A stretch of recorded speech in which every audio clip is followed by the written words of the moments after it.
It's my pleasure to welcome you all to the Global Energy Virtual Expo being organized by the Indian Chamber of Commerce.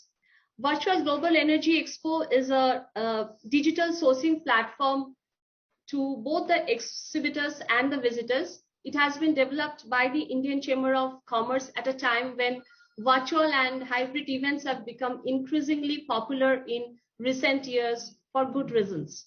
This platform is hosting products and services of Indian manufacturers pertaining to the renewable energy, green energy, solar, gas, oil, machinery, etc.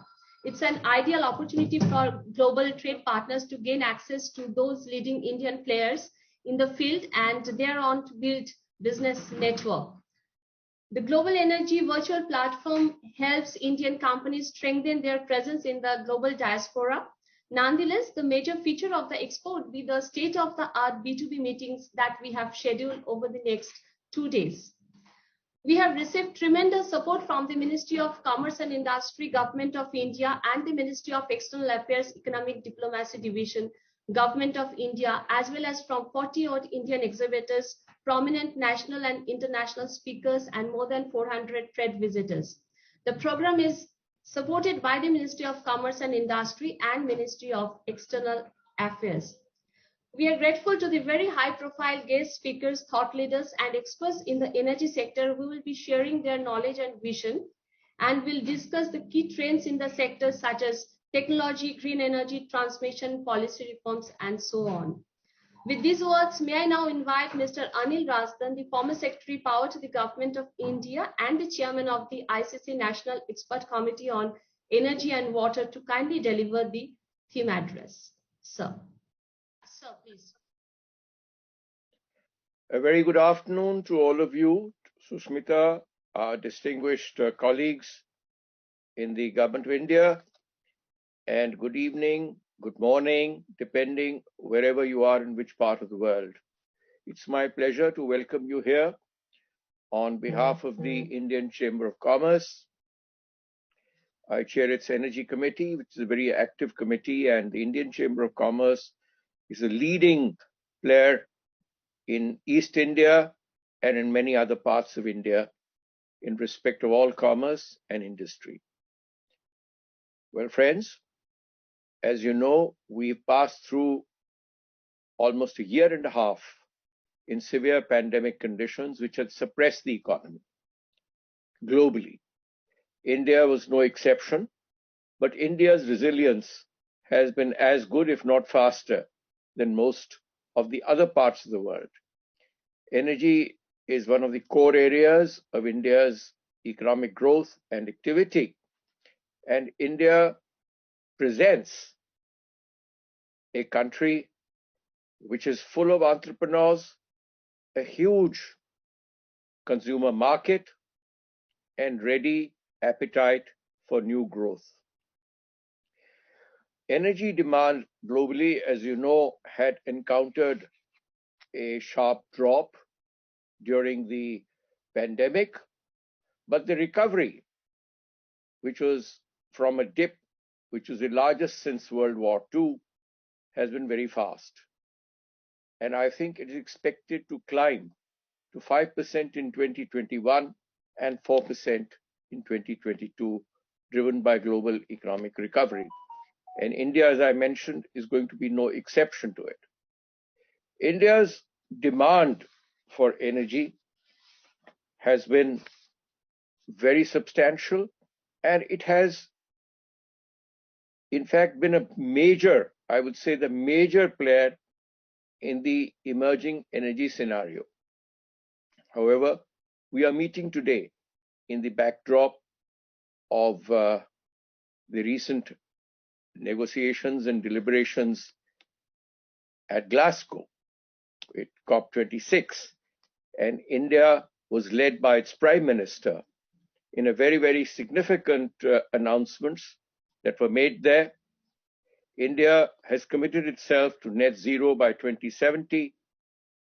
It has also declared through its Prime Minister that we'll meet 50% of the electricity requirement through renewable sources, and we will raise our capacity, renewable energy capacity, to 500 gigawatts. Now, what is relevant for all this is storage, electric vehicles, hydrogen promises to be a fuel of the future, and green hydrogen is the most preferred source. Now, India is a ready market for it. And the process is electrolysis. We need electrolyzers. We need cheaper credit because this is the place where a lot of investment will take place. Another revolution that is taking place is in the sphere of vehicle mobility, as you know. We are moving away from fossil fuels towards electric vehicles. India will again present a huge opportunity for electric vehicle production and ultimately sale. While the other countries have been doing electric vehicle sales for a while, India is yet to take off and is ready to take off. Electric vehicles will imply a lot of batteries. Now that is storage. Energy storage is an area that we in India are looking for cooperation. And if you can invest in electric storage in India, in renewable energy in India, as we mentioned, that we will be achieving 500 gigawatts of renewable energy capacity. Now, for all this capacity, whether it is solar or it is wind mostly, you will need component manufacture. India does have a mature industry for wind manufacture, but for solar, we are beginning to rise, but will expect much greater cooperation from entrepreneurs abroad. We are a ready market. Labor is available. You have the technical personnel. You also have the other components. And luckily, sunshine in India is bright for most days of the year. Now, when you're talking of a chamber, the Indian Chamber of Commerce is sitting in the East. It has traditionally been the home of coal, metallurgy, and a lot of other industry. And metallurgy is another industry where, with the new techniques, with energy efficiency chipping in to the maximum to reduce emissions, is an area that we will be looking forward for active cooperation. India is ready for investment, and the East, where the ICC is stationed, has been a hub for entrepreneurs. In fact, India's largest steel conglomerate was located here through the Tatas. And thereafter, the metal industry has been going strong here. That's another industry which will call for energy efficiency, lesser emissions. So as India moves forward, we need new industry, we need energy efficiency, we need to increase our investment opportunities, I would say, in solar as well as wind and storage. These are three areas that come to mind. Otherwise, the consumer market, again, is one of the largest in the world. With these words, I think I will pass the baton on to the organizers. Thank you so much, sir. And at the same time, our apology for the technical glitch. And we appreciate your knowledge and your valuable support that you had shared with us. I'm very pleased to inform that we have Mr. Noor Rahman Sheikh, the Joint Secretary, Economic Diplomacy Division, Ministry of External Affairs, Government of India, as the chief guest. Sir, may I now invite you to kindly deliver the keynote address. Mr. Noor Rahman Sheikh. Team, please open the video.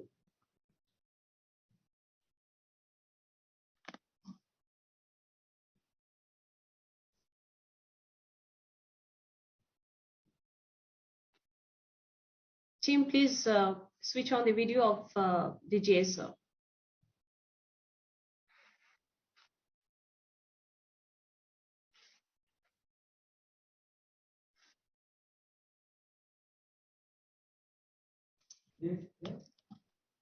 Yeah, I can see Jay sir's office has already joined. Yeah.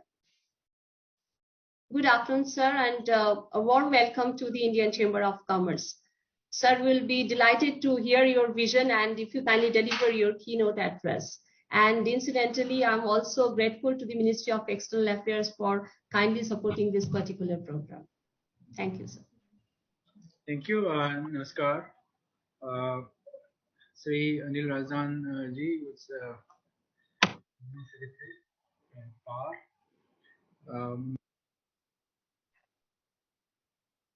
Guest, uh,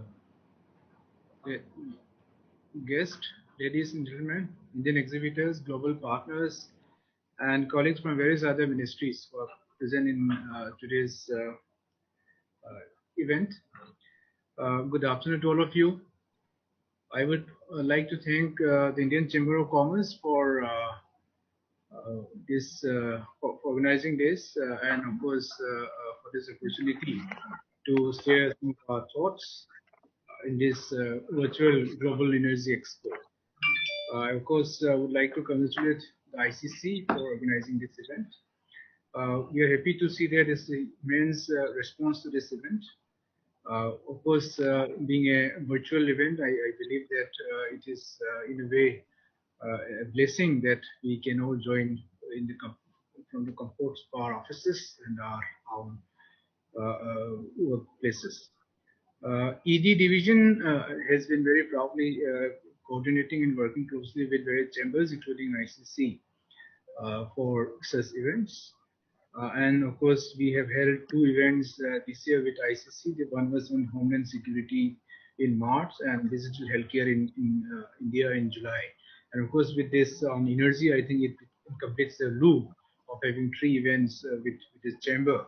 And then ED division and my team in ED division is very excited that things are going quite well and with covering wide range of areas which are of importance to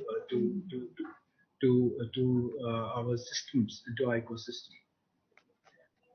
We are quite well aware of the importance that the energy situation has posed. And of course, we at Economic Diplomacy Division in EMEA, which has actually been renamed as Economic Diplomacy Division quite recently. Earlier, it was referred to as the Energy Security Division.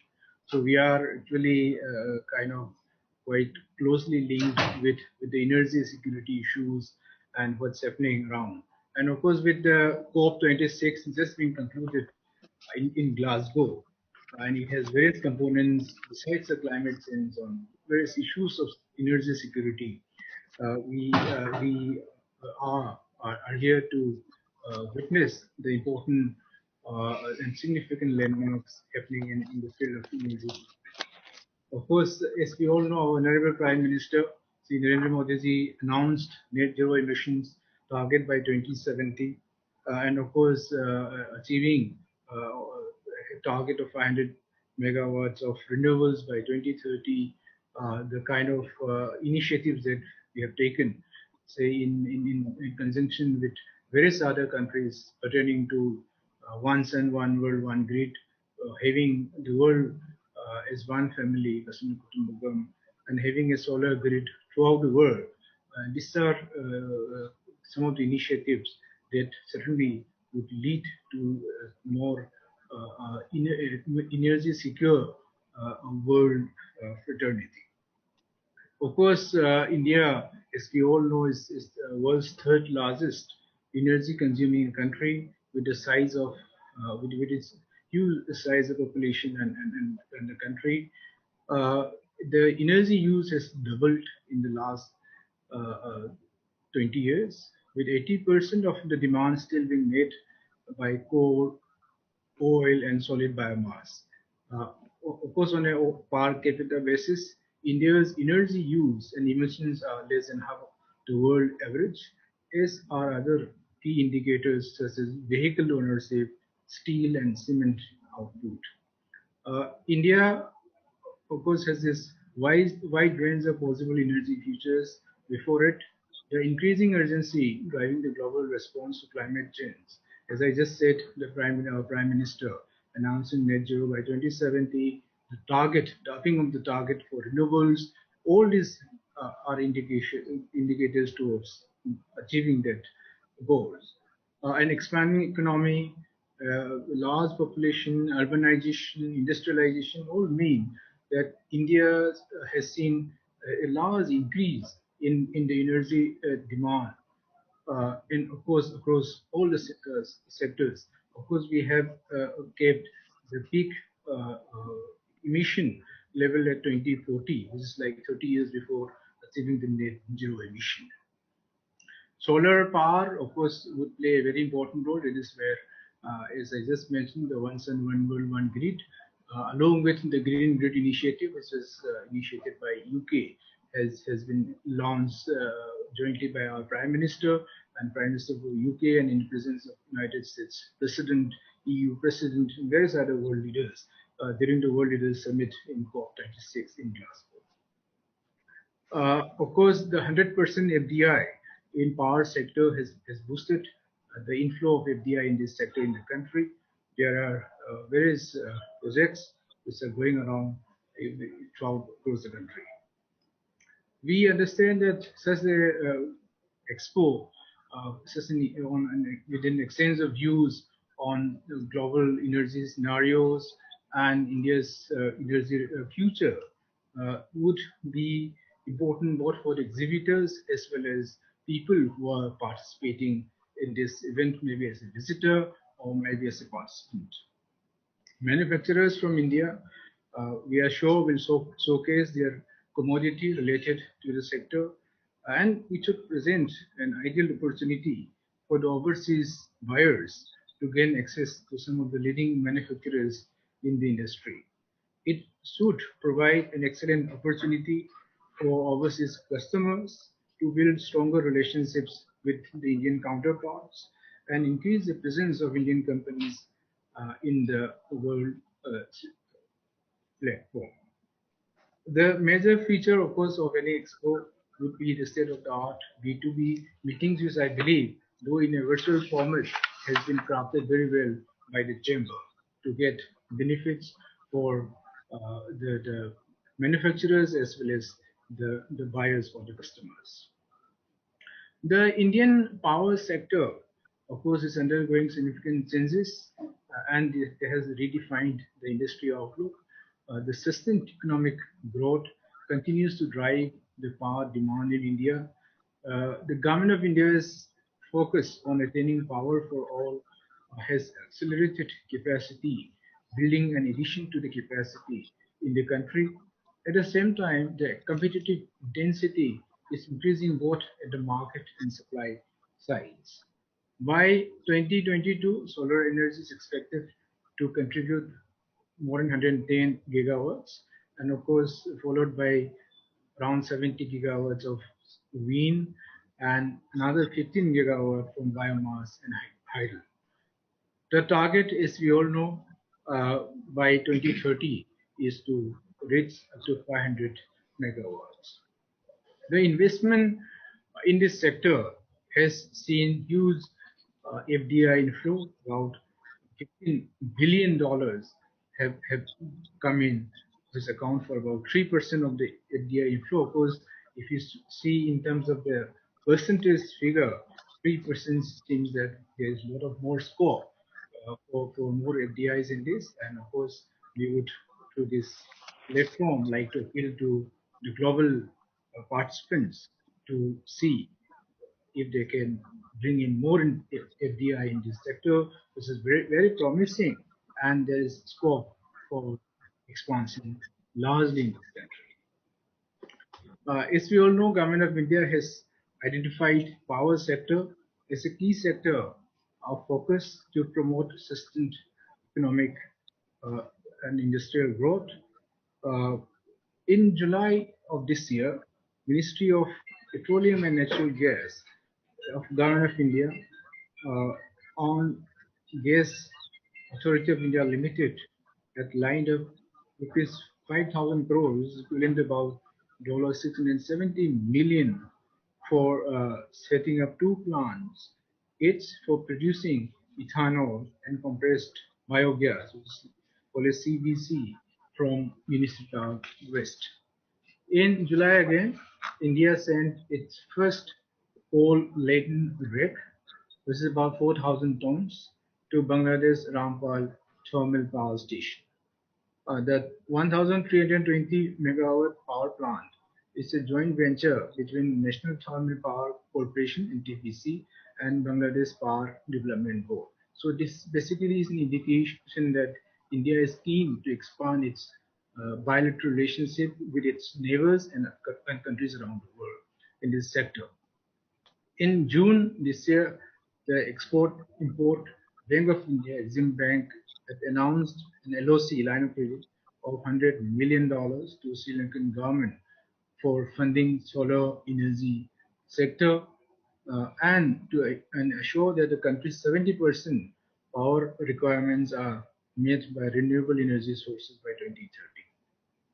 In April this year, Ministry of Power released the draft National Electricity Policy (NEP) 2021, and it has already constituted an expert committee, including representatives from central ministries of power, new and renewable energy, NITI Aayog, Central Electricity Authority, and various state governments.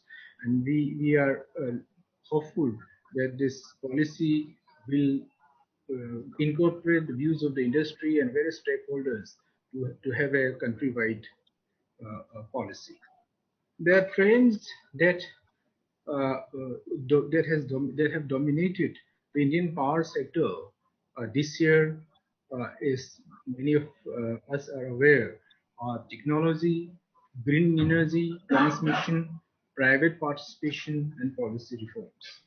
Uh, Before I conclude, let me assure you that the Economic Diplomacy Division and the Ministry of External Affairs in general is there to assist the chambers, the manufacturers, the global investors looking for contributing to India's growth story, and of course with specific interest in power sector.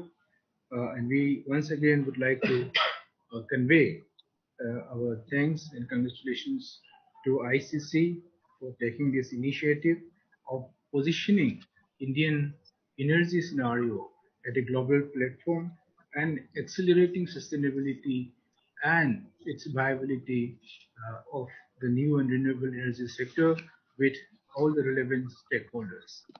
Uh, we wish this expo a grand success, and we are very hopeful that the deliberations are that come out of this expo will be shared with all the relevant stakeholders to take it forward, so that it doesn't end here but continues as a thought process, as a way forward for making the energy sector global energy scenario a much better and comprehensive.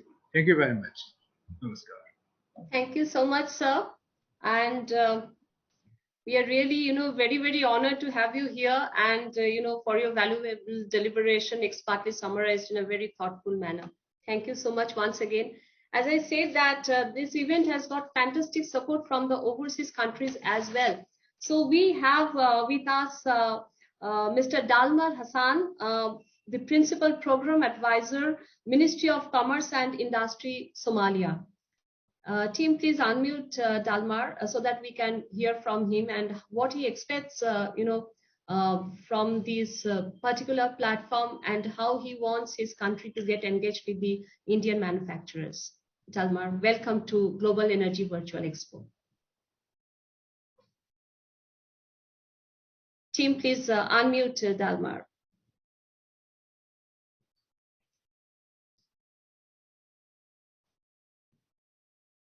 Hello, I hope everybody can hear me. Yes, we can hear you. Warm welcome to you. I want to thank the organizers of the Global Energy Expo, as well as the other participants. I'd like to thank the great nation of India for inviting me, and the Indian Chamber of Commerce for inviting me to take part in the meeting. As you as everybody would know, Somalia has got a lot of things in common with India.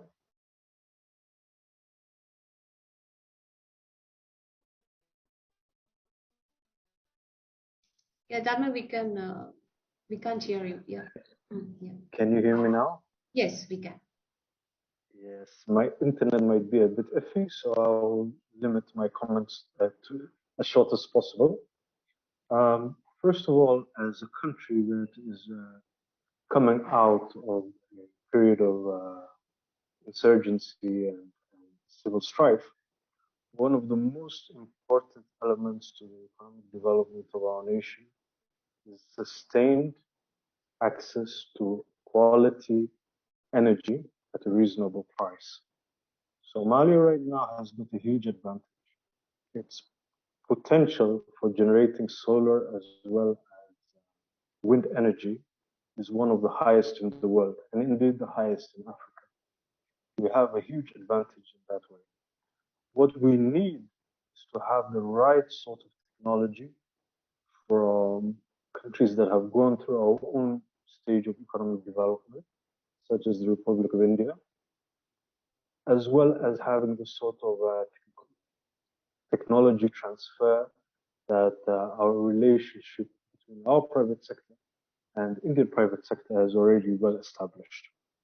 When we look at the economic statistics of Somalia, about India has risen over the past 5 years from being our 15th highest trading partner to our 5th highest trading partner. That has happened without any sustained sort of intervention from the federal government, but rather because our private sector has been dealing with the private sector and the government of India and has found the quality of its products as well as the quality of its business matchmaking as one of the best in the world. Now, as we start establishing the economic basis of our country, the next step that we're looking at is to move away from our dependence on fossil fuels. And the advantage sometimes of starting systems that have previously broken down is that we can take advantage of the lessons and the technologies that have already been used successfully in other countries. To that end, Somalia, in particular our ministry, is focused on building a good relationship with the Indian private sector, as well as the relevant ministries and professional associations, to ensure that our relationship, rebuilding our economy, is focused on taking advantage of the best quality energy generating products that is available out there. To that end, I have shared this information concerning our meeting to the Somali Chamber of Commerce and Industry, and soon they are going to make an official application to the Indian Chamber of Commerce to be able to participate in the next Global Energy Expo as the representative of the Somali private sector.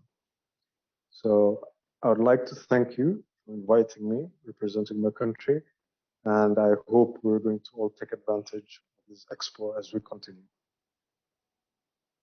Thank you so much. Thank you, Delmar. Thank you so much. And also, thanks a lot for exploring the possibility of inviting the Somalia Chamber of Commerce for our future engagements. We have been supported by very important, thought leaders and global experts during this summit. So I'll start the plenary session by way of inviting Mr. Shubhendu Biswas, the Global Carbon Council, who will be making a brief PPT presentation during his deliberation. Shubhendu, can we invite you now? Yeah, hello everybody. Am I audible? Yes, Shubhendu, you're audible. Team, please on the video. Yeah, I think if you could share the PPT which was shared. Yes. Team, please run the PPT. Meanwhile, you can start your deliberation. They will yeah, right. Hello everybody, this is Subhendra Viswas on behalf of GCC, Global Carbon Council. Thank you for allowing us to present here in this summit. You must be knowing that GCC is a voluntary program and we run it out of Qatar. So we are now based out of Doha. GCC is the first Middle East-based voluntary carbon market, regulator, which actually we accredit and we issue credits as akin to that of the UNFCCC ones. We're taking the base documentation as that of UN, building on it. And we are one of the voluntary programs that are based out of Middle East, which also supplies credits to Corsia and to the voluntary markets. Now, we have been hearing a lot about COP26 and the commitment of India to net zero and all that had happened in Article 6.4 and 6.2. So we all understand that climate finance is one of the major requirements with respect to be able to meet renewable energy targets set by corporates, by countries and all. And we from GCC helped enable that by catalyzing this thing by helping in issuing credits. And you must be knowing that in terms of renewable energy, GCC is the only platform at this point in time in the voluntary market which still accepts renewable energy for issuance of carbon credits. Although you got to demonstrate additionality, you have got to demonstrate, we say E plus, S plus, and SDG impacts. Then only you can get the projects registered. But then that window is still open, and we have helped kept that alive for climate finance for the renewable energy sector. So I don't know, is the PPT on? I don't see any.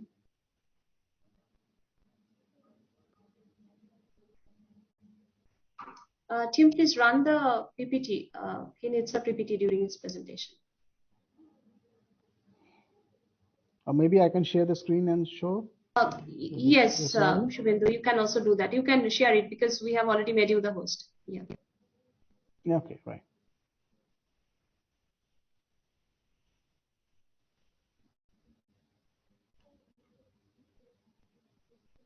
So can you see this? We can see it. Yeah. Yeah. So we call ourselves a GHG Greenhouse Gas Plus program. That is because we not only deal with greenhouse gases, but we also look at other aspects of greenhouse gases. For example, there are projects which are there which are carbon mitigation projects, but with a lot to do with other areas apart from carbon itself. For example, it contributes a lot to SDG impacts. It contributes a lot to environmental well-being, a lot to social well-being. So we under the program under GCC also help corporates to showcase their contribution to environmental sustainability on social aspects as well as their impacts on SDG goals. So our platform not only helps in delivering credits which has other impacts, because in order to be able to get a credit out of the GCC platform, you need to demonstrate the projects do not have any other negative impacts on any other environmental or social grounds. So that's why we are a GCC Plus program. The next slide is only a kind of an overview to you, that is, if you want to go reach that 1.5 degree target or a 2 degree centigrade per se, the commitments made by the governments under the NDC scenario only fulfills a small part of the total amount of removals that we're looking at in order to be able to reach a 1.5 degree scenario. So if you're talking of a 32 gigaton of CO2 removal, there is still a huge gap of 29 gigaton in order to be able to reach where we are hoping to do. And with the mention of 1.5 degree at Glasgow, this is very relevant. So this is only a pathway scenario that came out in scenario September 21, where you can see how much of NDCs contribute to our aim of going to 1.5 degree scenario. Now, if you actually look at what are the NDC pledges that has happened across the world, you will find that 84% of the parties, the most preferred option is going to renewable energy generation. So that's the most preferred pathway of going to reduce carbon emissions, to reduce, go green across the world. And we still continue encouraging renewable energy projects, and we still encourage people to come out with renewable and innovative technologies in our platform to get credits to be able to catalyze this kind of movement. So what happens is we are basically in line with Paris Agreement. That's how we started our journey of GCC. So with an objective of limiting the global temperature to 2 degree or 1.5 degree scenario, which calls for a reduction of around 52 to 58 gigatons of CO2. When it comes to your national level NDCs, the regulations, policies, the market approaches that you have can either be in the form of allowances or it can be in the form of taxes also. Whereas when it comes to organizational level, you have your own ways of going to net zero.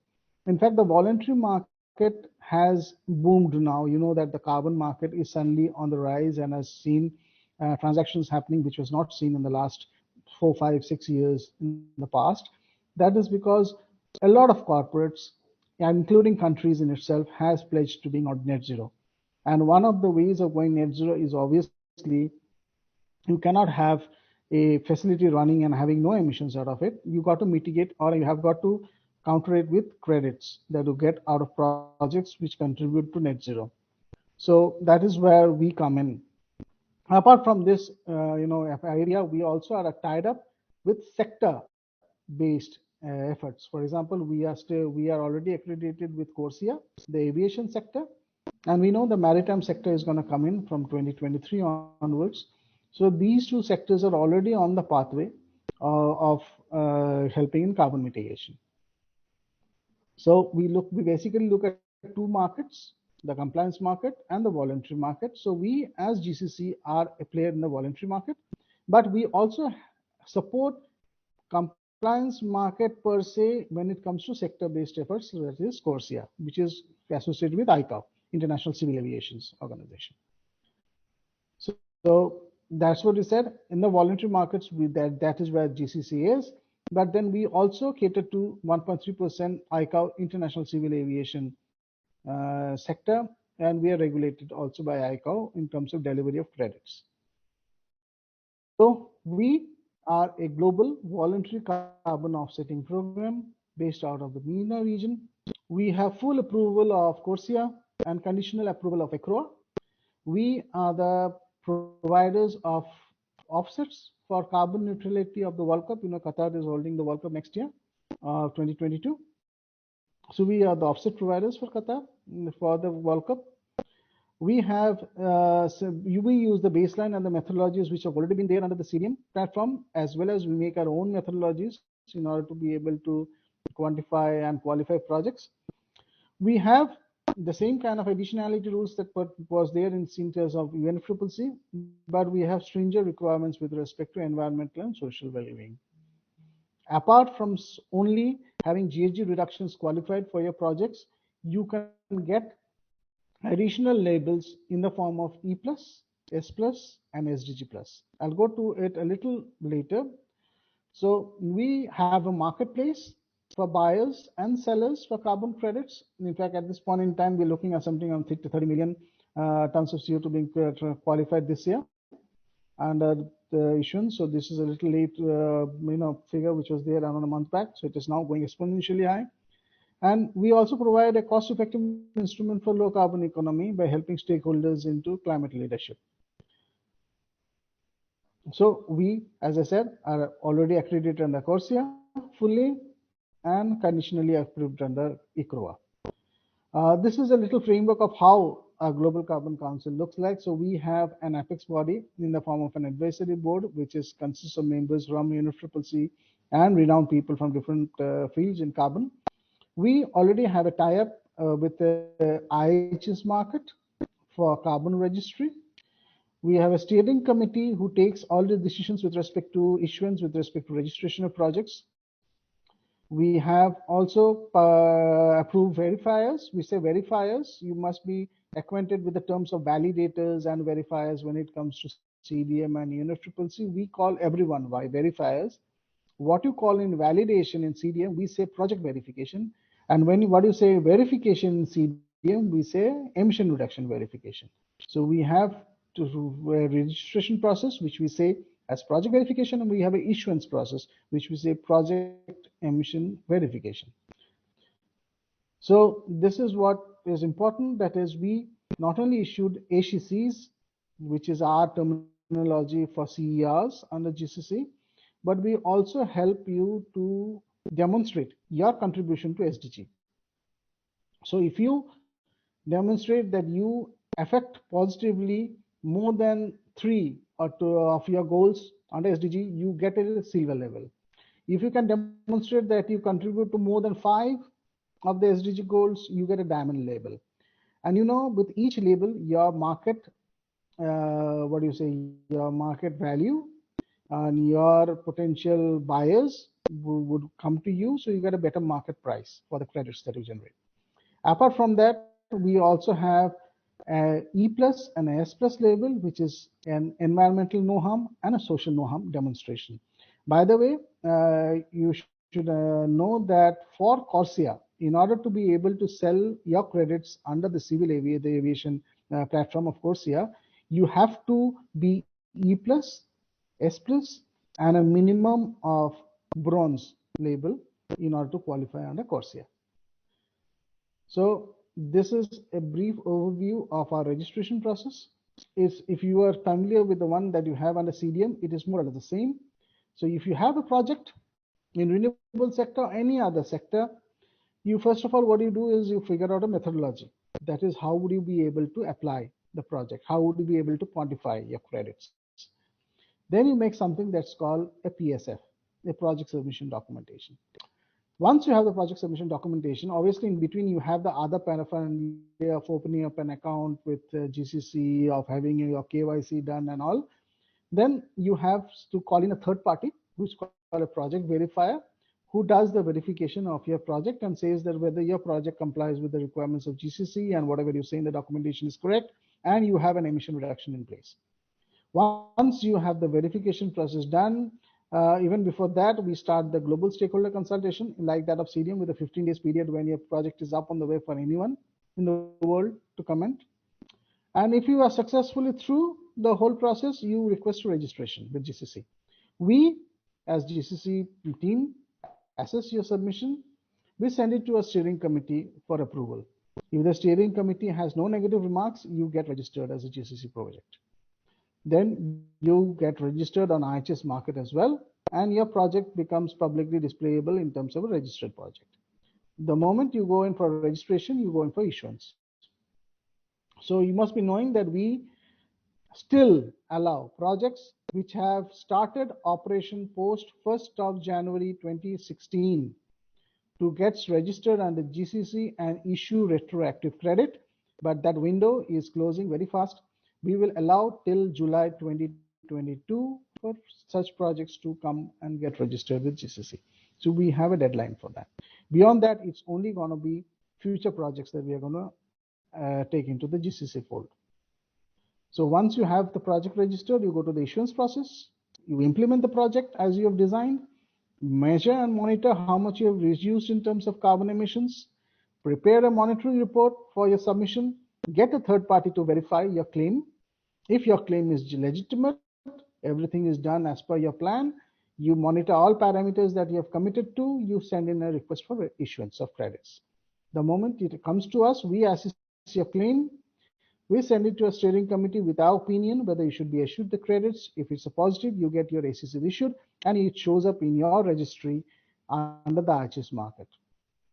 And you also get your additional labels if you have already applied for it. IHS market registry is like a bank account of yours where you have your credits therein. You can directly transact through a click of a button to your buyers. By the way, you need to, GCC also is a part of the Meta registry, which is coming out with IHS market and the Global Warehouse Program of World Bank. Because one of the biggest issue at this point in time, which is being raised by stakeholders, is double counting. That is, your project should not be doubly issuing credits anywhere in the world with any other program and are not included in the national NDC program. So that is where the Meta registry comes in. So we are already a part of the IHS market Meta registry program. So anyone can check whether your project figures anywhere in the world, any other program, and simulations was done for the same period, so that there's no double counting, because that is what is going to give confidence in the market in terms of carbon emissions. So what kind of projects do we entertain? We entertain projects from all fields, from oil and gas, from power sector, from industry segment like cement, fertilizer, iron and steel, from the building sector in terms of energy efficiency, renewable energy, in terms of plantations. If you have agricultural sector is one area that we are now promoting, waste management, waste to energy projects, transport related sectors, projects which help in carbon mitigation, and obviously the other are distributed energy generations and systems. This is only a glimpse of the registry, how it looks like on our portal. If you go to globalcarboncouncil.com, you'll be able to see projects which are there, which are already running. Only what I needed to tell you is that we have projects to as small as maybe 10, 20,000, 30,000 to as big as 6 million also there on a portal. So that's the range of projects that we handle with. You can see it would give you a glimpse of whether the project has applied for E plus, S plus, what are the kind of goals, mitigation goals that they're going to target, what are the labels that they're going to ask for, and whether they're asking for compliance of CORSIA. You can all see that on the web. So just coming back to that point, that what are the kind of projects that we still allow? We have two type of projects called A1 and A2. A1 projects are greenfield projects, which are future projects, which you haven't started commissioning at this point in time. You can bring in those projects. They're called A1 projects. A2 projects are the projects which have already started post 1st of January 2016, which you'd like to bring to get carbon credits, but it's still allowed only up to 5th of July 2022. The window is very small. If you have a project already on the CDM and you know that the CDM has now transitioned into 6.4, Article 6.4 credits, and no more issuance, no more registration will happen, and only for projects post 2013 would go into NDC.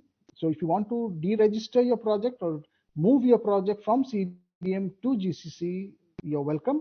They're called B1 or B2 kind of projects. So you can go to the website, you'll find what is B1, B2. I don't want to go into this more detail. You might have a question, do you have auditors with you who does the verification validation? Yes, we have auditors who are already qualified under GCC. There are 4 at this point in time, and fortunately all 4 are based out of India. But then there are another 5 which are in the offering, which we're evaluating. They're going to be from different parts of the world. But at this point in time, there are 4 already from India who are working as validators, verifiers for GCC. So where is the demand coming from for GCC credits? Our demand coming from the fact that this is a little piece of knowledge that we always share, that S&P Global is one whom we tie up with in terms of carbon intelligence, market intelligence. CORSIA credits at this point in time are somewhere moving around $6 to $7 per ton of CO2, and we are CORSIA compliant. So we have a demand of around 2.5 billion from CORSIA. We have a neutrality demand for the carbon World Cup. Neutrality, we have obviously the corporate demand for voluntary credits, which is driving the market, which is the biggest of the lot. So all kind of GHG gases, types A1, A2, B1, B2, all sectoral scopes under CDM covered under the program. We allow only 10 years of rating period. And you must have seen in the new CDM methodology for the Article 6.4, it's 5 into 2, 10 years. So that's going to be the norm. That going forward, the 10 years rating period is what is allowed. We have a third-party registry which I just market for issuance and all. We allow all 248 methodologies from CDM, and we have a validation verification in terms of 14064 compliance. So it's an international independent organization of ours. Our transparency is in terms of the local and global stakeholder consultations. And we have standards for that, which is there on the web for you to see how to be able to do that. And we are CORSIA compliant, so you can go in for CORSIA market with us. So this is another just an overview of where we are now heading to. At this point in time, this is how the whole program is, where you have a project, you come to our program, we issue SECs, it goes to the IHS market, and you buy it, sell it up to the traders. We are now allowing also a migration to meta registry, and we are also tying up with exchanges worldwide. So you can trade your SECs across exchanges worldwide. We would not be able to disclose at this point the name of the markets that we're tying up with, but it is going to come within the next 2-3 months. We are also allowing individual buyers to come on board, because there's a lot of HNIs and buyers worldwide who would also like to buy credits to go neutral, either for their business or their own, and they are also buying. So this is the expansion of our GCC in the next 2-3 months that we are looking at. So we have also now, you must have seen if you're following us on LinkedIn, that we have now had an expression of interest in October calling for a buyer who would be wanting to hive off all the credits that come to GCC. But it is up to you as a seller to decide whether you want to go with that buyer or you want to go with someone else. But the first thing that anyone asks is, okay, if you come to GCC, who's going to buy my credits? So we already have that kind of an arrangement now on the web, that there is a buyer who's ready to buy all your credits that you bring to GCC, provided you are happy with the price that he's paying and you have a contract in place. We are not a party to that because we are a regulatory body. We do not go and buy and sell, but we are only facilitating the confidence in the market that there are buyers there sitting for your credits. So that is all. Thank you for giving us the opportunity. I know it was a small time slot, but then I thought of sharing a little detail on GCC. Thank you so much, for making a presentation in such a informative way. It was very, very useful. I'm sure this program is being viewed over YouTube and Facebook as well. Thank you so much once again. May I now invite Mr. Piyush Chaju, the co-founder and CEO of Onergy. And Piyush has been recognized among the 100 most powerful leaders in the solar industry. Piyush, over to you. Thank you so much, ma'am. Thank you, ICC, for giving me the opportunity to talk more about the rural energy access enterprise space. And I think particularly it's very befitting, especially when we're talking about a global context. I'm sure a lot of you have been following. We are talking about one world, one grid. There are so many opportunities of providing decentralized energy solutions, especially for the developing world. And that's where I think it can have a strong triple bottom line impact. And that's what makes it very exciting. Because particularly when we discuss about renewable energy solutions, definitely we talk about large scale projects for be it with solar, wind, hydro projects. But I think significantly more important is that the impact that it has on rural lives, because that's where you can not only achieve the objectives of clean energy generation, of environment, but you can have a significant impact on the lives of people. We are really talking about how clean energy solutions can double farmers' income, for example, or can really take people out of poverty. And that's what we've been doing over the last 10 years. And I would really like to share a little bit more about our story and how we've got here, and in particularly what we should be doing as an industry to take rural energy access forward. So first and foremost, what I would really like to share is that we really need to challenge ourselves, really need to think big and have a bold vision for rural energy access. It's no longer just about promoting small standalone systems, be it solar lights or individual small projects on a CSR basis, but we are really talking about solutions that make economic sense even for the poor to afford it. It's no longer the case that we can say that, okay, renewable energy is expensive and poor don't have the capacity to pay, so how do we promote it in a financially sustainable way? But the way to scale is only if we have a right kind of business models, financing models, and can really make it even for people living in extreme poverty. So that's what I would like to say, because the needs, the aspirations of people have been significantly evolving. People are no longer wanting to just put so much hard labor, manual work. People are wanting to see how they can have a much more comfortable life like we sitting in cities have, even in the rural areas. And why should we deprive them of anything? And although we talk about achieving 100% rural electrification in India, but still the fact of the matter is still there are so many people, so many households that are living in, I would say, energy poverty. Either even if the grid is there, especially there are a lot of people that do not have access to reliable energy, or more importantly, even if we are extending the grid lines to the villages, but still, is it practically viable to extend all grid lines to the fields? Absolutely not. And the government also recognizes it, for which they've launched a very ambitious KUSUM program, which talks about large-scale electrification of solar pumps. Because even right now, we have more than 10 million diesel pumps running just for irrigation purpose. Diesel is such a big consumption factor for agriculture, because we still have farm equipments, tractors, power tillers, other farm machinery that are running on petrol or diesel. But is it possible that we can change that to a renewable source? So that's what we have to really challenge ourselves with, thinking that how we can develop new innovative technologies to really look at solving problems and challenges that are faced by the rural population. And that's what I'll just give some examples. And one of the reasons what I sought when I said about having much more bold ideas and a new vision on how to promote energy access, we need to go beyond just by thinking, okay, we just say why don't we think that we have to look at decarbonizing the entire agri-value chain? That is something that we should challenge about. Can we look at pre-harvest, during harvest, post-harvest, cold storage? Let's look at the entire agri-value chain. Does renewable energy play a part towards promoting this? There is so much buzz about electric vehicles. Can we have EV tractors powered by solar? Can we have other farm machinery powered by solar?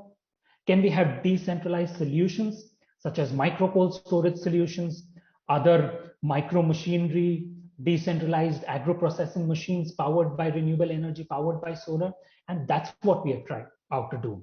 We started off with promoting solar irrigation pumps. Till now, we've promoted more than 4,000 solar pumps across in multiple states in India.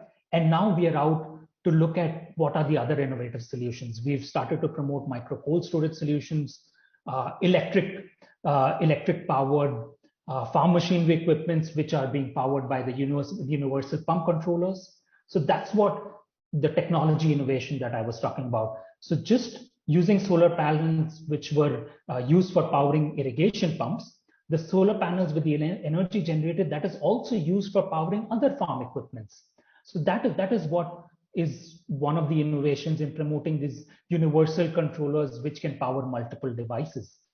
Along with that, it's also important that it's no longer that smart solutions are just restricted for industries or for the urban centers. We can also make, at a very low cost, we can make these solutions smart. That's how we are deploying sensor-based drip irrigation systems. So it not only saves more water, but it also saves more energy, because we fitted it with moisture level sensors, which gets activated based on certain parameters that we've set. We can check with weather monitoring, with low-cost weather monitoring devices, and along with that, we can promote solutions. So we're making these solutions along with remote monitoring. We also have remote diagnostics. So sitting over here in my office, I can check thousands of sites where we've deployed solar pumps.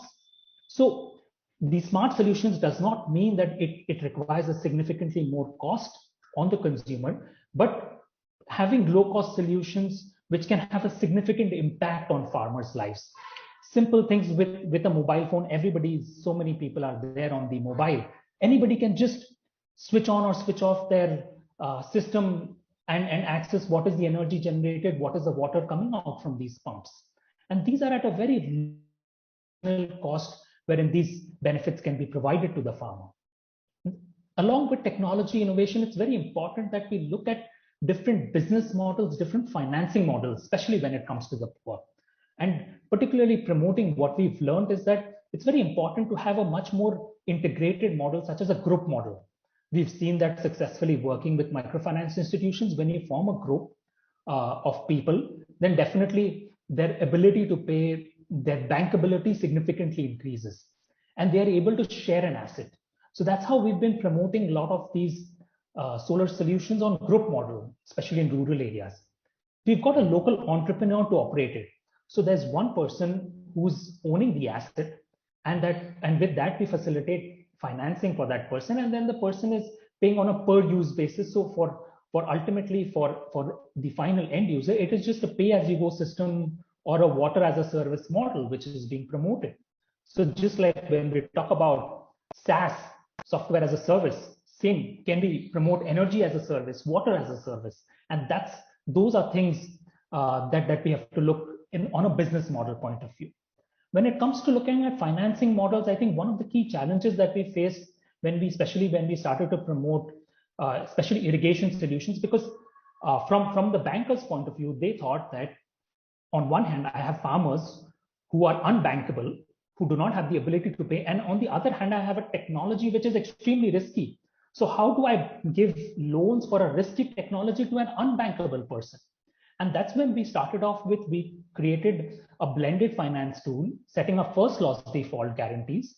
With the first loss default guarantees, we started with some partnership with some of the nationalized banks. We started to enable financing to farmers for the solar irrigation pumps. Along with that, with the success that they had with great repayment rates, then we were able to further leverage on the first loss default guarantee. And right now we are being able to leverage it 10x. So with that, models like software energy as a service model, like how we are being able to use blended finance tools, being able to leverage that to enable more lending to the poor, to the farmers, and the likes, is what is really needed when we look at promoting business models, promoting rural energy access. So there are some extremely important impacts that we've seen. We've seen doubling of farmers' income. We've seen significant change in their livelihoods. We've seen significant employment generation, a better use of energy, better use in which they're being able to preserve their natural resources, not just reducing carbon footprint by not using diesel, but also being able to really significantly reduce the natural resources by reducing the water usage, by combining it with drip and sprinkler systems. Along with that, now we've been looking at powering various other devices which are being used. Apart from solar irrigation and solutions that are for agriculture, such as micro cold storage, what we've been looking to do is also promote many of these microgrid systems, wherein those are village level electrification systems. We've worked with large organizations, be it with WWF or TERI, wherein we've looked to identify different villages that are off the grid, or different hamlets, and set up these microgrid systems, and then have an entrepreneur that is operating the systems and also powering the village hearts which are there, the shops, the small shops are there, or the small machines that go about. So it's such a transformative effect when you're bringing energy to one area, which just goes beyond just simple lighting, and the kind of livelihoods that it can create, and it can, the amount of impact that it can have on people's income is tremendous. And all these is not just on a philanthropic basis or a CSR basis, but it's really driven by a core business model wherein we are taking this to scale, wherein we are building a market, wherein people are having the ability to pay because they're actually seeing financial economic benefit by using these energy solutions. So that is the kind of a shift that we want to bring, because when we started off about 10 years back, we had such a big trust deficit amongst people. There was one group of people who did not know about solar, and then there was another group of people who had a terrible experience because, products had gone over there and it ultimately failed to work because of substandard products, or there is no service support. So having the ability to get the trust of people by having a strong after sales service network, by having a strong last mile distribution network, is so critical when we look about promoting these things. So I would really urge the audience to think about these things and really take this as a challenge in which we can really take the rural energy access space to greater heights, and as the success that we've seen in India, and I hope we can also replicate this in many other developing countries as well. So that's it from my side. Thank you so much. Thank you so much, Piyush. we have a question for you, which I think we will mail you, and if you kindly can respond to that, we will accordingly pass on the information. The question is, please share about international marketing of solar renewable sector. So we will do respond to, yeah. Thank you so much. Thank you for being with us. We next invite Ms. Nimisha Verma, co-founder and co-chair of Aloisel, a global entrepreneur. Welcome, Nimisha. Hi, thank you so much. Am I audible? Just can anyone confirm? Yeah. Okay. Thank you so much. Hi, this is Nimisha Verma, co-founder and co-chair at Aloisel, world's first aloe vera battery making company. First of all, a heartfelt gratitude for giving me the opportunity to be a part of the Global Energy Expo as a panelist. Talking about me, I have an experience of 5+ years of working with various national and international startups. My interest lies in design thinking, research, marketing, and networking. My presence in various entrepreneurial fields, including training and mentoring at women-focused events organized by US Embassy and ACIR. I have been a business development manager at Big Street Mart, India, founder at Dock on Door and Secret Eye, India, as well as national head at SNCC Netherlands, describes my vivid interest. My social interest and passion is demonstrated through my active participation in day-to-day activities of 2 NGOs, that is FDCH and Naya Savera, which are focused on imparting free and economical education to rural India. I have been an active figure in the field of entrepreneurship and has been recognized for my work through awards like Iconic Women Entrepreneur Award, Women Achievers, etc.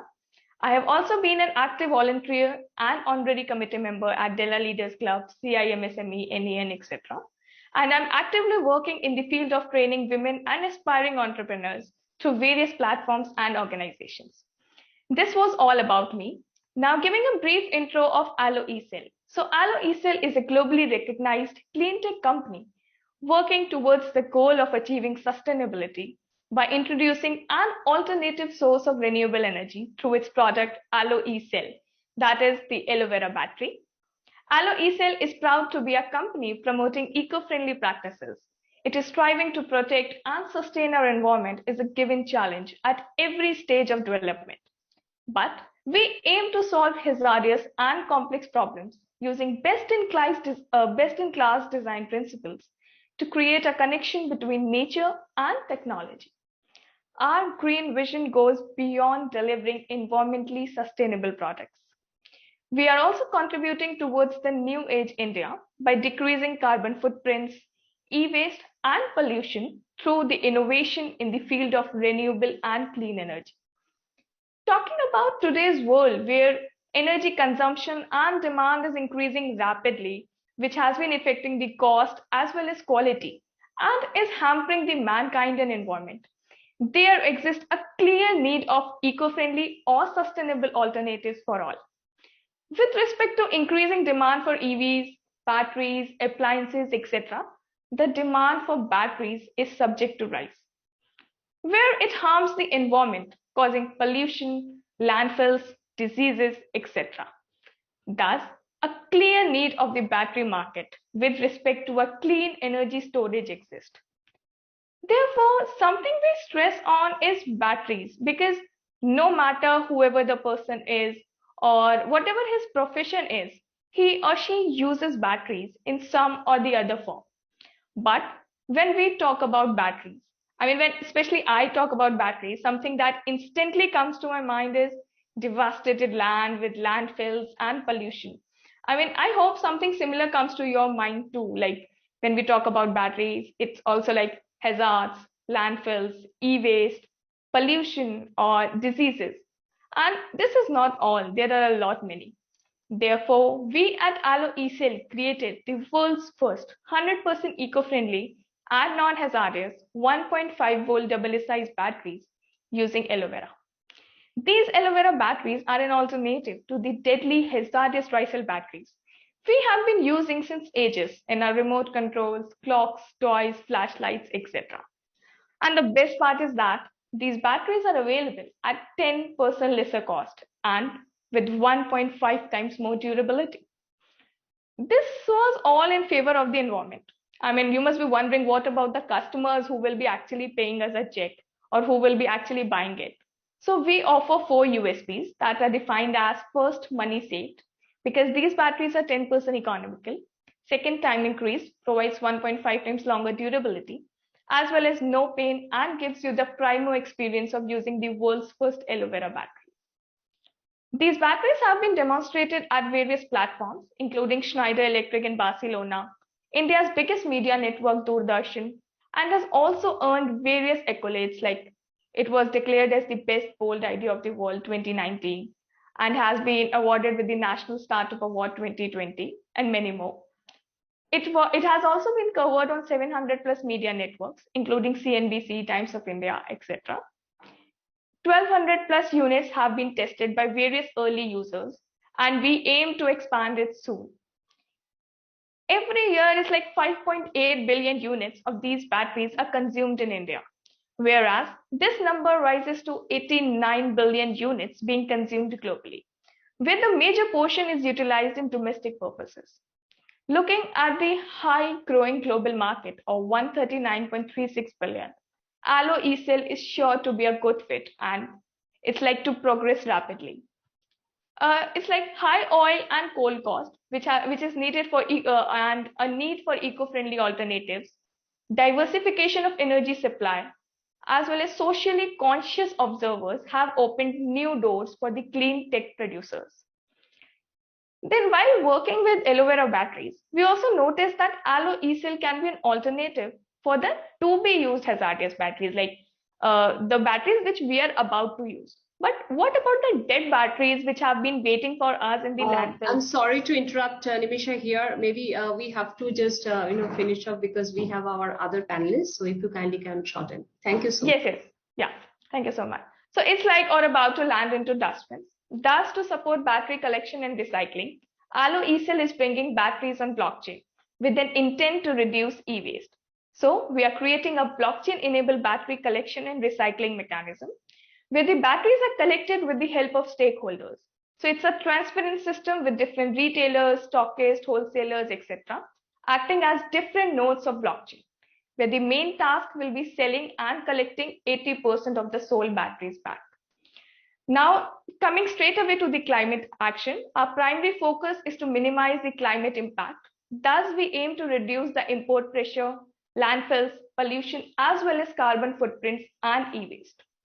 So Aloe eCell is eyeing strategic alliances with the government to monitor and connect e-waste stakeholders and enthusiasts to fulfill our dream of reduction of 80% e-waste by 2035.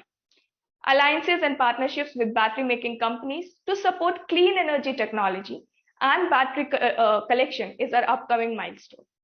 We also promote the imbibing of clean energy methodologies in product development and recycling, where Aloe eCell is looking for support from each and everyone, because together we can fight against this climate change and make this world a better place to live in. Here, Aloe eCell urges you all to use green batteries and recycle your old used batteries. I conclude with an appeal to each and everyone that next time when your battery is dead, don't throw it in the dustbin. Send it to us and we'll appreciate your support towards clean energy. Thank you so much. Over to you, Sushmita. Thank you so much, Nimisha. I have the honor of inviting Ms. Dana Klein, Global Director, Claro Enterprise Solution, for your deliberation. Welcome, Dana. If we can have you here.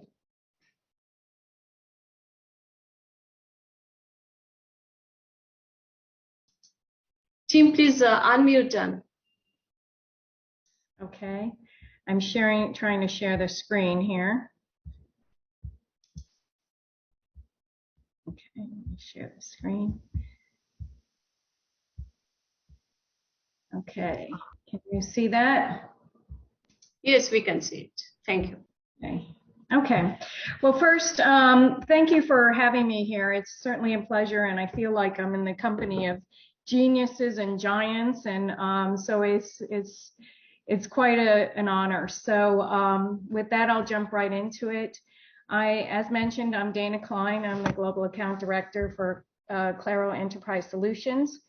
We're a global IT, IoT, telco company. as well as the Honorary Consul from Republic of North Macedonia. I'm also a huge supporter of Earth Energy EV. I see that they're here, so they're awesome, and it's been a pleasure working with them. I'm here to speak on the betterment and effective use of the new energies and technologies, but I'm here more to speak on sort of a global viewpoint of how to use new technologies more to our advantage and less to our detriment.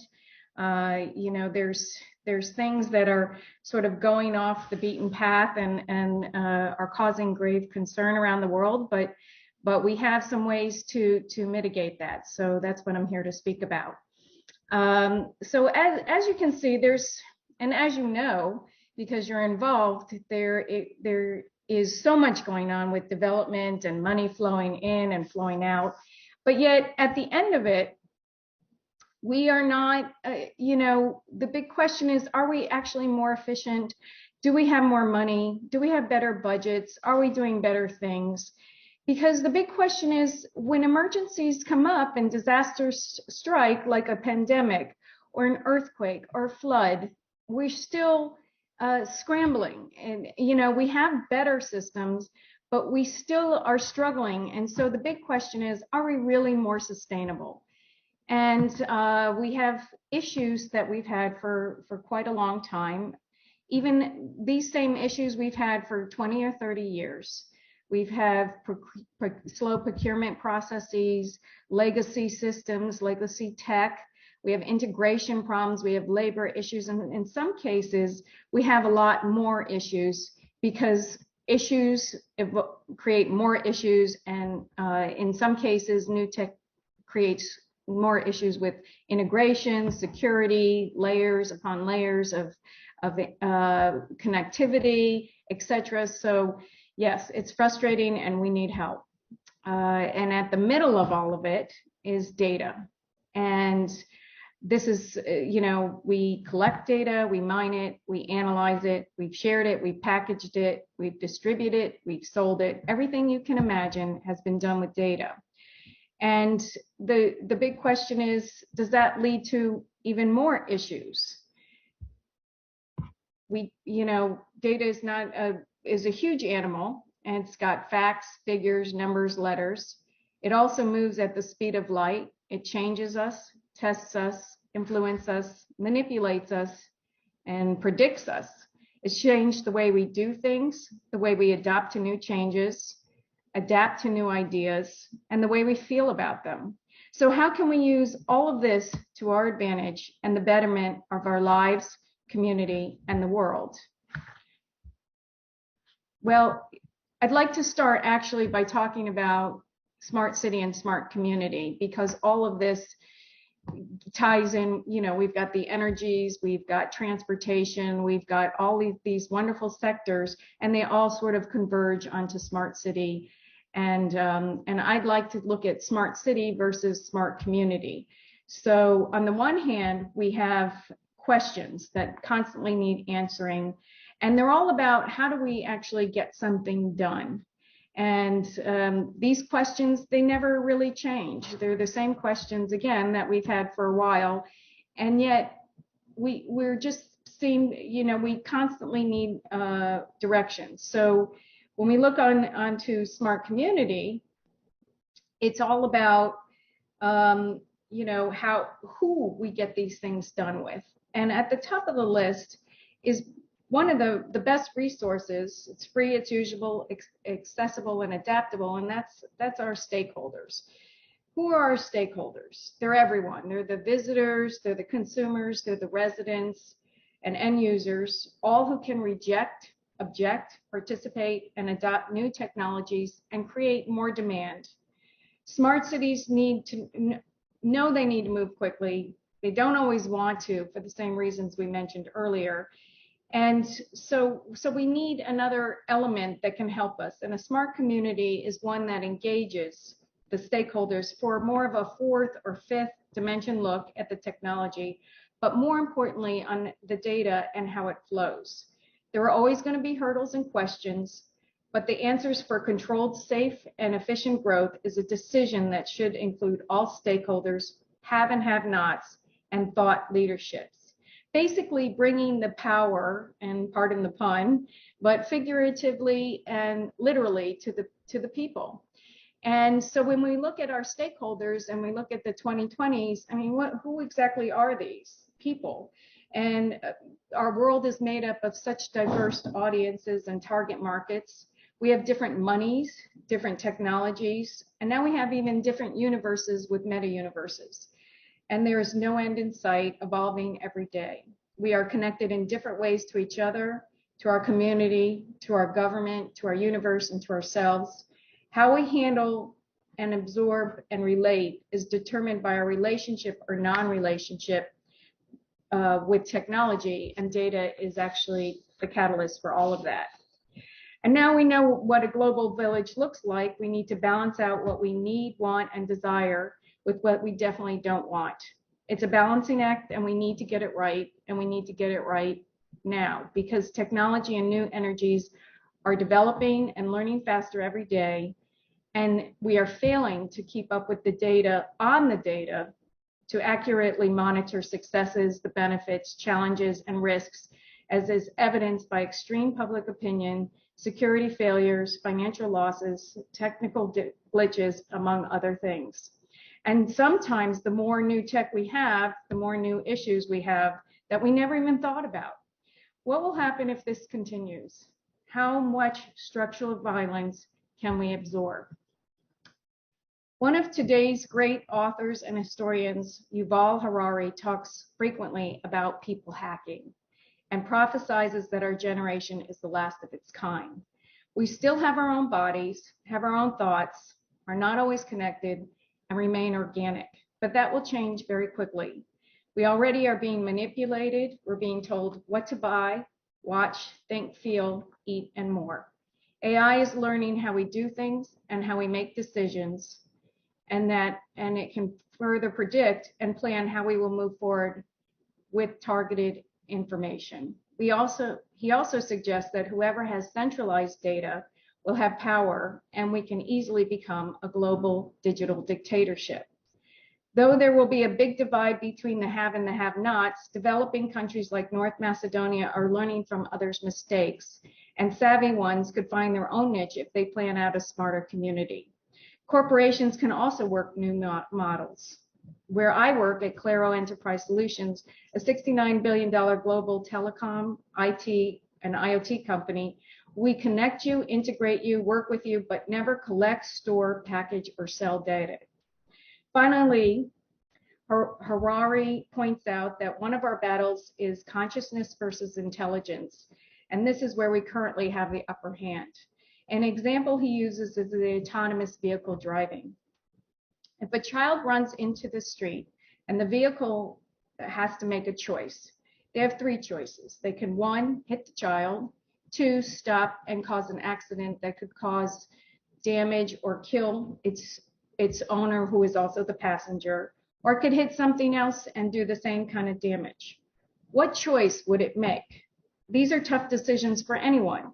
Still, humans are the only animals that have a consciousness, and it's our consciousness coupled with our intelligence that has allowed us to dominate the world. Will we be replaced, annihilated? Will we implode? My solution to this is a public-private relationship whereby we have the public sector, private enterprise, and all private stakeholders at the table. Everyone should be involved, first because you want new ideas and feedback for new technology. Second, you want technology to be adopted.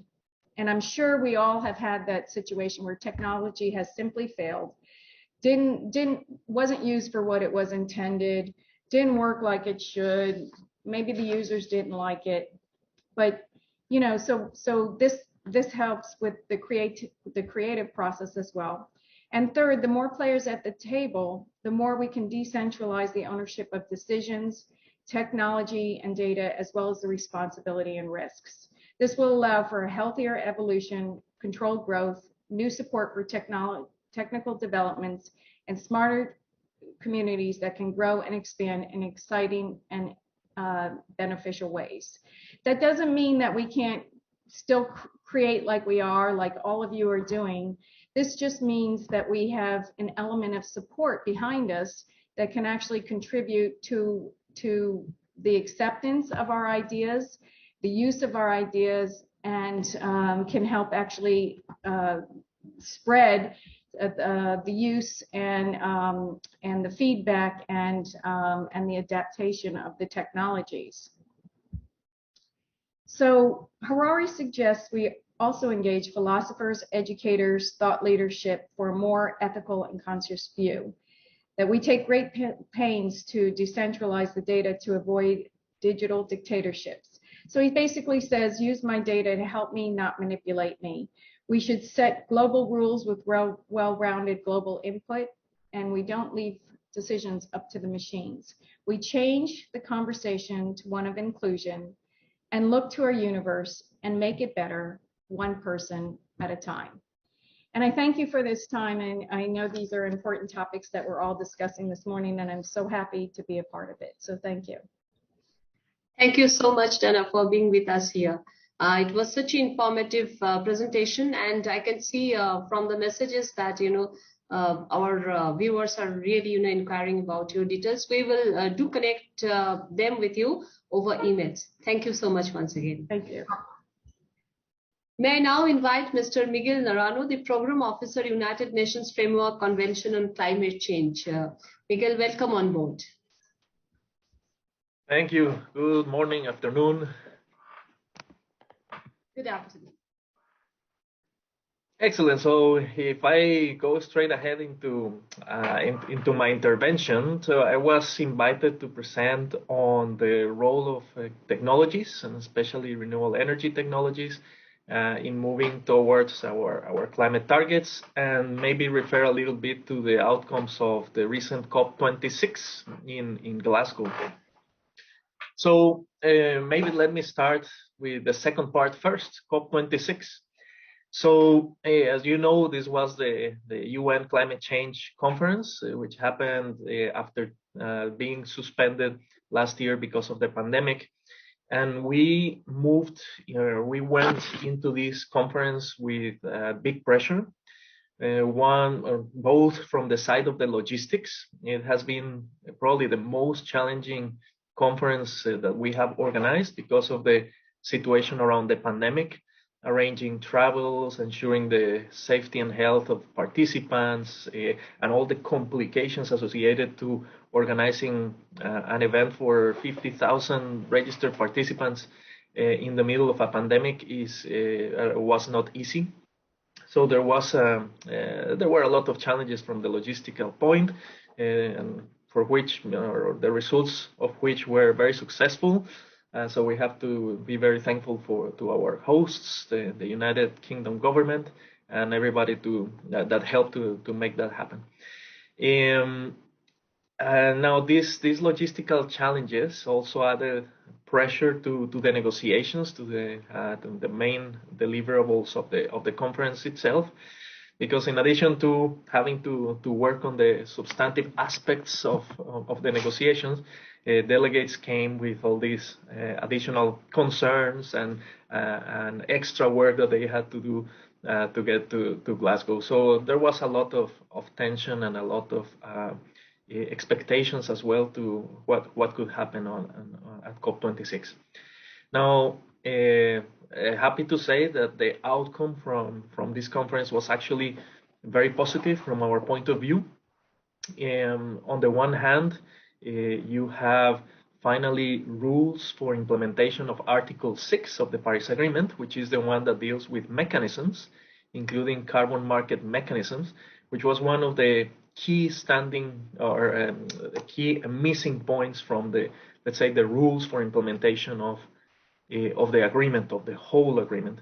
So it was very satisfactory to see that finally we have rules to move ahead as fast as possible implementing those mechanisms.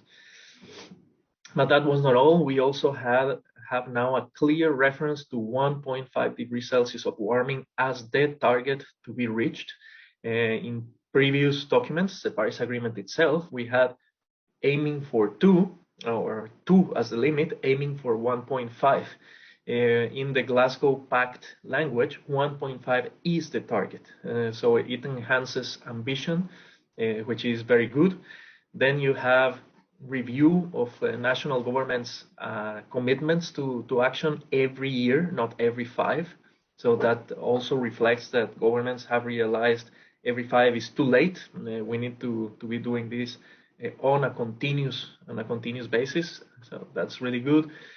And then you also have a mention of nature-based solutions, or the importance of restoring nature as part of the response, which has always been part of the conversations, but was never really formally mentioned in the document. So now the role of nature and ecosystem restoration is very clearly addressed. So these are very important outcomes, in addition to many different announcements that were made on initiatives to support whole sectors, mobilize finance, stop the use of coal and fossil fuels, etc. Many different initiatives and commitments that were announced. In the news, in the press, as is usual, they tend to focus on the negative side. So, for example, they mentioned the fact that coal, the decision on coal was not to phase it out, but to phase it down. So a little bit less ambitious. But overall, the COP delivered on what was expected from it, and I would say even more, which is really important because we are running out of time. So we really needed a good result in Glasgow, and it was achieved. Now, what are the consequences in terms of technology, which I understand is the main topic here, the role of technological solutions in achieving sustainability, including action on climate. I mean, technology is the key to everything. Technology is the tool that we need to mobilize immediately and to develop further immediately if we are going to meet the goals of the Paris Agreement. The Paris Agreement says we need to achieve net zero emissions, so a balance between all of the greenhouse gases that we put in the atmosphere and what is removed from the atmosphere by 2050 at the latest.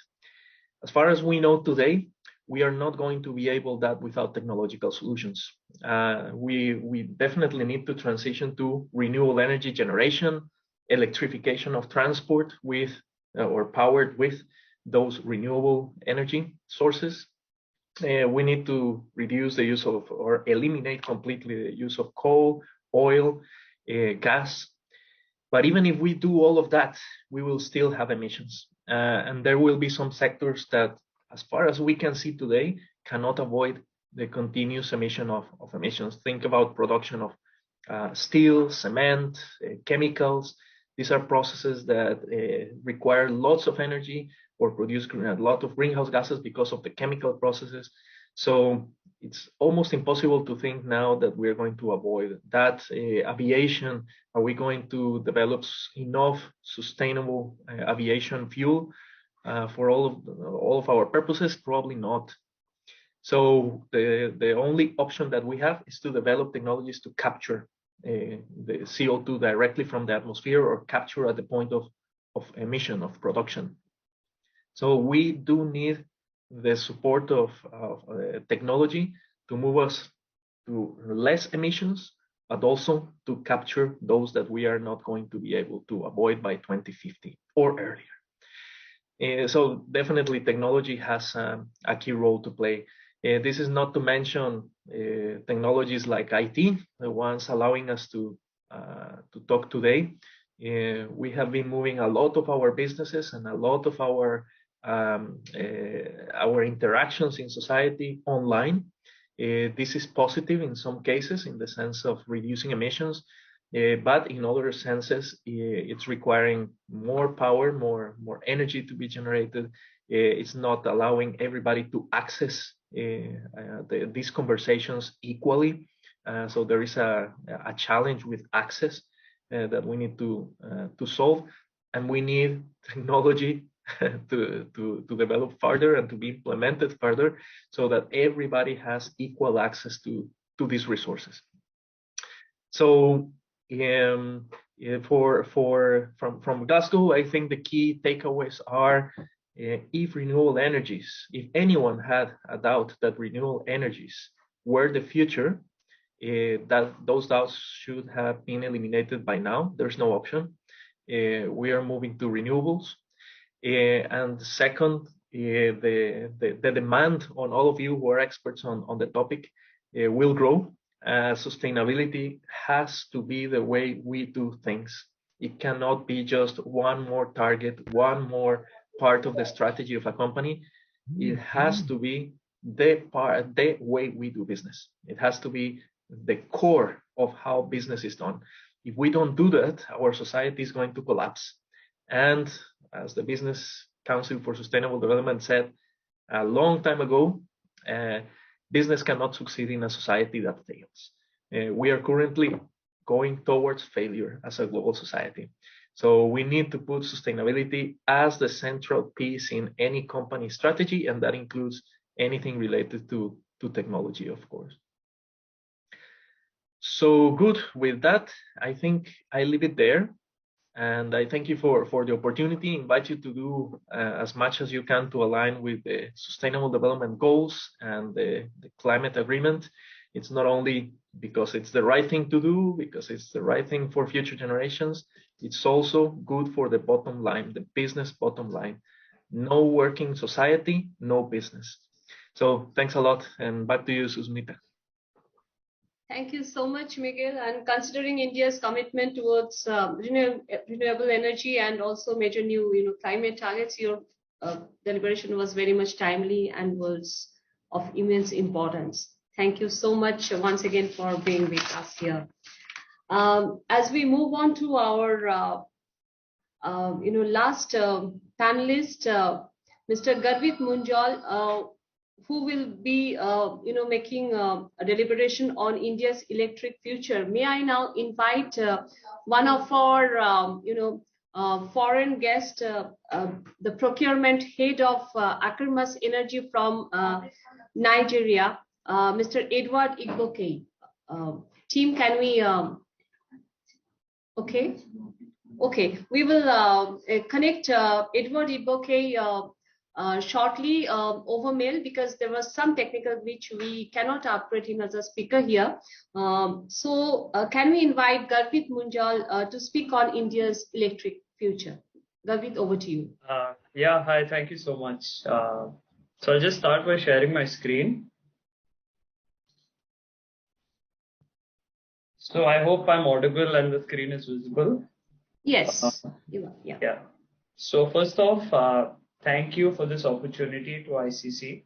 Earth Energy is a really young and a young startup, and for us to present on this platform is really grateful for that. So I think I'll just start off with the first question in mind, that what is Earth Energy EV? And we're basically a tech EV startup based in Mumbai, focused on completely, from scratch, designing, developing, and manufacturing electric mobility solutions. At the moment, it is electric mobility, but the future has a lot in store. So we'd like to call it as green mobility solutions for the future. And yeah, sorry about that. So Earth Energy EV was founded by Mr. Ruchi Shengani in 2017. So as I said, we are a young startup. It's only been 5 years in this industry. So the vision when Earth Energy EV initially started was to take transportation towards a more sustainable future by providing green mobility solutions to the world made in India. And we are a little bit patriotic here at Earth Energy. So you'll hear me using this phrase "made in India" a lot throughout the presentation. So with that vision in mind, our mission was very clear. That was to bring practical and cost-effective electric vehicles to the market. Today, if something new is introduced in terms of green mobility solutions, let's take an example of a solar-powered car. So if it is introduced in the market today, the price point at which it is introduced is not something that would promote mass adoption of this technology. So when we looked at that problem, we thought that when we approach EVs, when we start manufacturing EVs, they have to be at a price point so that even a common person in a rural area or in an urban area can afford this. So we started off with our two-wheelers basically. I don't know why that is happening. There's some technical glitch. Okay. Yeah. So basically now our journey, we started off with literally a small 250 square feet garage in Mumbai. And we advanced towards making the first electric cruiser prototype India has ever seen. After which we were part of the Dubai Smart City Accelerator program. Then we moved on towards building our own customizable battery packs, which was a huge step forward to us. And these were provided in various different applications. After this, in the year 2019, 2020, we aligned our vision towards manufacturing and production of electric scooters because we saw that there was a huge demand of electric scooters in India. And a lot of the population in India uses electric scooters at the moment. And there are a lot of if you go out on the street, there are a lot of the Activas, there are a lot of the TVS. You can see on the street, they're filled with the electric scooters. So we thought that why not transition first towards electric scooters? So, yeah. So that led to the ideology of a 100% localization of our product. So again, made in India. So we started off with a 75% localization, advanced in 2020 towards a 98% localization of our product. After which in 2021, on 26th of January, we launched our first 4 electric prototypes. The first one being the electric scooter, second being an electric commuter, third being an electric cruiser, and the fourth one being an LCV, an electric LCV. So after our launch event, we went on towards the production of our first electric scooter. So we advanced towards setting up our first production plant. So the question now is, where is Earth Energy EV today? So Earth Energy EV today is proud to present its first electric scooter, which is the Glide SX. So we have 2 variants in this. The first one is for people who prefer long range over speed. So it gives you a 150 kilometers range. And the best part about this is it is 98% localized. So it is very easy to service this product. There will be no hassles in case even if the vehicle, there is some problems or the vehicle breakdowns, because we have localized all the parts of the Glide SX. The next is the high-speed variant of the same, which is the Glide SX Plus, the top speed of which is 90 kilometers per hour. We're also into manufacturing of battery packs, and these are customizable battery packs. We have used these in our Glide SX and SX Plus also, and also there's been these have been applied in e-rickshaws, ventilators, go-karts in the past. So talking a bit about technological innovations at Earth Energy EV. So for us, we are a company that focuses on problems first. We find a problem and then we find a solution to that. So the first thing that we thought of when electric vehicles come into mind was a range anxiety. Whenever you sit inside an electric vehicle, you always look at the battery percentage and you're not able to calculate how much the car or the scooter would go for, whether it's 50 kilometers at 20% or 30 kilometers at 20%. So we are proud to present our AccuRange technology. This is an AI and it's a power monitoring algorithm developed by our in-house R&D team, and it predicts the accurate range for driving the vehicle. So basically, at the beginning, when you see a battery percentage on your screen on the vehicle, this range prediction algorithm will also tell you how many kilometers you will be able to drive at that percentage of the battery. The next is a power monitoring system. Now, there has been a lot of news where there have been explosions of battery packs, unfortunately. So people have this very negative image about EVs, and especially related to lithium ion battery packs. So what at Earth Energy, we have our own power monitoring system. So this basically gives you a continuous update of the battery's health and the discharge and charge rate. So you basically are connected to your vehicle. You know your vehicle's health at a constant rate. The next is the onboard vehicle diagnostic. So basically, if there's a CAN-based communication system inside a vehicle. So if there is failure of any system inside, an error code will display on the screen in front of you. So the user can immediately understand what's wrong with the scooter rather than panic and call up the servicing center, and which would obviously take a lot of time. So the user himself would know what is wrong with his scooter, his or her scooter. The next is a mobile application. This is basically to stay more connected with the vehicle. So before you start your scooter, you can actually view the vehicle's health, the battery percentage, the range it's going to go for, and everything about it on your mobile application. Also book services for it. And in fact, the mobile application we have just begun to explore that, and we'll be updating it with more features soon. And last but not the least, the charging station. So network of charging stations is very, very important when it comes to EVs. So we're proud to disclose that we have Bharat EV compliant charging ports with us. And this will be as simple as just scanning your RFID tag on it and just plugging it into your scooter and charging it. So,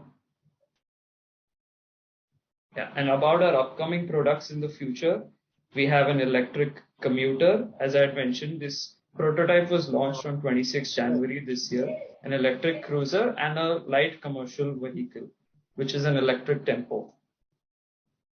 Now the future of Earth Energy EV, these are like 3 projects which we think of will be in the future. And these are not, I would say, electric vehicles, but I'll call them more eco-friendly vehicles or green vehicles, because the energy harnessing technologies in the future will be so vast that we'll be able to adapt to them with our in-house design, manufacturing, and production capabilities.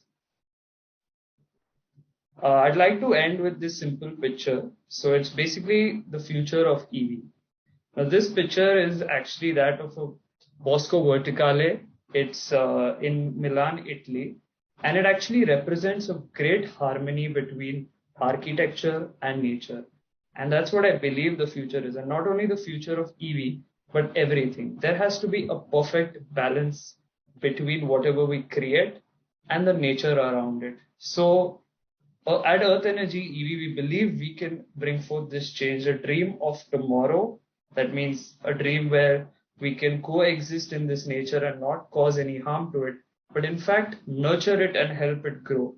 So we will bring this vision of the future today. So I thank you for your time. And yeah, that's all from me. Thank you so much, Gavin. As we come to the end of the session, we have with us Edward Igboke, who is the procurement head of Akramas Energy in Nigeria. Edward has joined the platform especially for the B2B session. I'm sorry for some technical glitch. We will not be able to run his video, but we can hear Edward. Edward, you have seen, you have visited the ICC Virtual Expo website, and you have seen the profiles of the Indian exhibitors who have been showcasing their products and services in the energy and power sector. So we would like to hear from you what you expect from the Indian companies and how you can get into, business talks with them. Over to you, Edward. Team, please unmute Edward.